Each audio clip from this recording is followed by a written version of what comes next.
నాకు ఈరోజు జనతా గ్యారేజ్ నుంచి ఒక డైలాగ్ చెప్పాలని ఉందండి. ఫర్ అ చేంజ్, ఆ బలహీనుడి వెనకాల ఒక బలం ఉంది అని. నాకు ఈ మాట ఊరికే చెప్పట్లేదండి. నేను ఇందాక రామ్ చెప్పినట్టు, సంగీత్ చెప్పినట్టు, మేము మ్యాచ్ సినిమా షూటింగ్ అయిపోయిందండి, ప్రమోషన్స్ చేస్తూ ఉన్నాం. కానీ ఎటువంటి బజ్ లేదు మార్కెట్లో.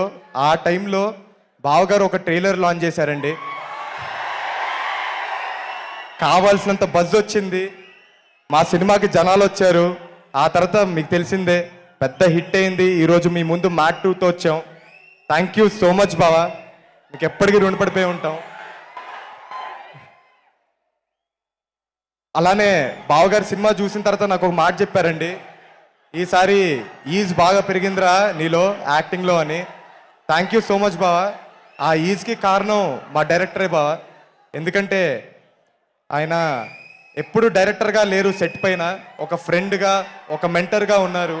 దాంతోపాటు ఒక వండర్ఫుల్ కో యాక్టర్స్ ఉన్నారు నా పక్కన, ఎప్పుడు ఫ్రెండ్స్గా.